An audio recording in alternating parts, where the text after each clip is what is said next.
Olá, seja bem-vindo ao canal Vou Checar Notícias. Eu sou Edu Reis e no vídeo de hoje vocês vão ver um depoimento de uma senhora que aos 12 anos de idade aconteceu uma coisa terrível com ela e diante da fala do presidente que uma criança, que monstro vai sair do ventre dessa criança? Então, a gente vai ver nesse vídeo alguns depoimentos importantes e vocês vão gostar. Assista o vídeo até o final.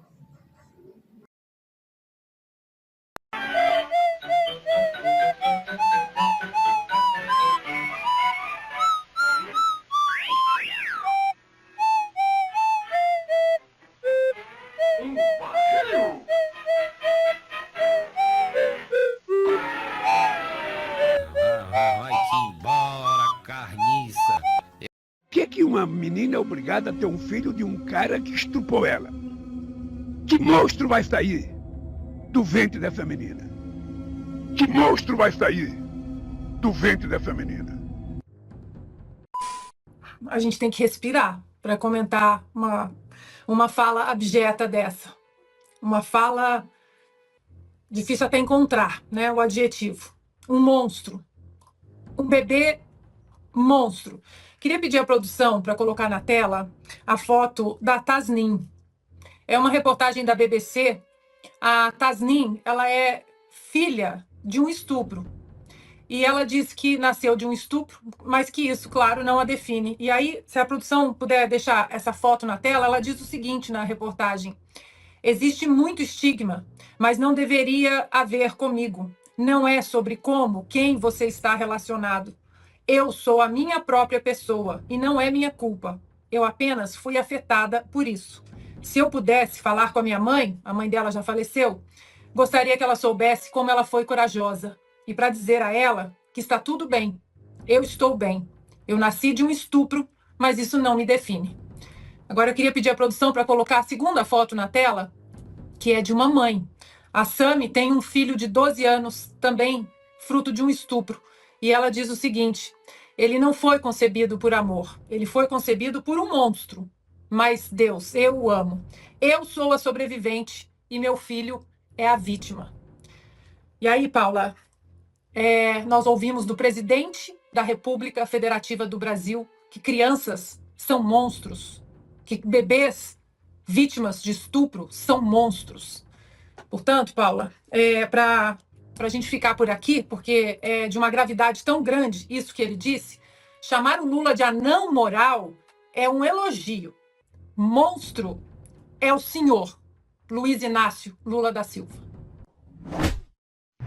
Quando eu tinha 12 anos, eu fui com a minha babá em um parque. E ela me deu um líquido. Eu lembro que tinha sabor de tangerina. E depois disso eu não lembrava de mais nada. No outro dia, eu disse à minha mãe que eu estava com dores nas minhas partes íntimas. E eu andava muito de bicicleta e era bailarina. Minha mãe até ficou brava porque eu estava andando muito de bicicleta, até me proibiu andar de bicicleta. E eu comecei a ficar muito doente. E a minha mãe achou que era verme, porque a minha barriga começou a crescer. E então a minha mãe me levou até o médico e foi constatado que eu estava grávida já de mais de 3 meses. E todo o processo da minha mãe arrumar um advogado e provar o que tinha acontecido comigo, já tinham dado 6 meses. E então, quando foi a decisão, foi optado por um parto antecipado. E me perguntaram se eu não podia aguentar mais um pouco. E eu disse que eu ia aguentar até os 9 meses. E que nós íamos doar a criança. Quando ele nasceu, a minha mãe quis conhecer. E foi até o quarto e disse: filha, ele é lindo, forte, saudável. E se você quiser, a gente vai criar ele. E não importa o que aconteceu e como aconteceu, nós vamos criar ele juntas.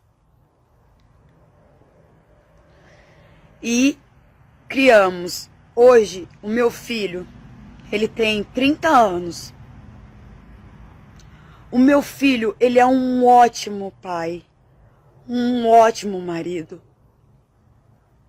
e um ótimo filho e um ótimo cidadão para a sociedade. Só o fato dele não ser petista já é uma grande coisa para a nossa nação. Então, a esse senhor que disse que de o ventre de uma inocente vai sair um monstro, eu digo para você que o único monstro que nós precisamos nos livrar no nosso país é você. Não dá para defender o assassinato de bebês. Os cooptados pelo coisa ruim só fazem o que o seu mestre manda: mentir. Uma das facetas da mentira é a falácia. Saca só a lama argumentativa dos apoiadores do babysídio para impedir a aprovação do PL 1904, que apenas confirmaria o que a lei brasileira já prevê: matar um bebê a partir da 22ª semana de gestação é crime de homicídio. Primeira falácia: non sequitur, que acontece quando a conclusão não tem nada a ver com a premissa. Aqui não importa se a premissa ou a conclusão, ou ambas, sejam verdadeiras. Mas o argumento é falacioso, pois uma não deriva da outra. Exemplo: o projeto equipara o crime de aborto após a 22ª semana como homicídio. Logo, está favorecendo o estupro. Quê? Tem alguma lógica nisso?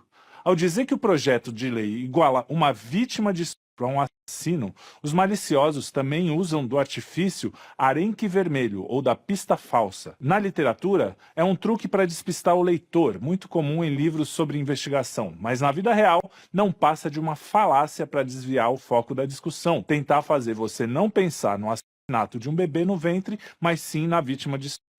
Além de desviar sua atenção, também tentam te comover. Dizem que são as crianças vítimas de estupro que serão criadas. Atenção aqui, tentar ganhar discussão não com argumentos lógicos, mas com esse tipo de sentimentalismo é a falácia do apelo à emoção. Para começo de conversa, o aborto já é crime de qualquer jeito. Existe apenas a inimputabilidade em caso de estupro. Risco de vida para a mãe ou bebês anencéfalos. Isso significa que, nesses casos, as penas não são aplicadas. De acordo com o PL 1904, isso não muda. Existe apenas a confirmação de que as penas somente deixarão de ser aplicadas se o aborto acontecer até a 22ª semana, que é o momento em que o bebê está completamente formado. E mais, menores de idade são inimputáveis pela lei brasileira, e isso não é objeto da discussão. Mas o trem falacioso da morte não para por aí, não.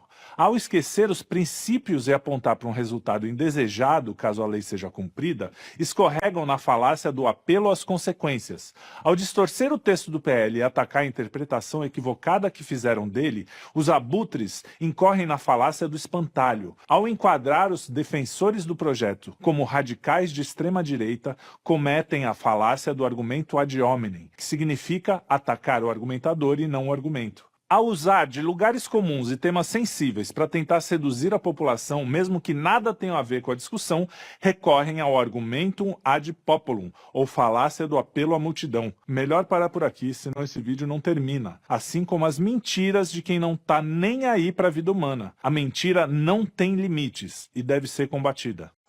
Vou Checar Notícias vai ficando por aqui. Lembrando, se você ainda não é inscrito, inscreva-se no canal, deixe o seu like, compartilhe esse vídeo e ative o sininho de notificações. Até a próxima edição.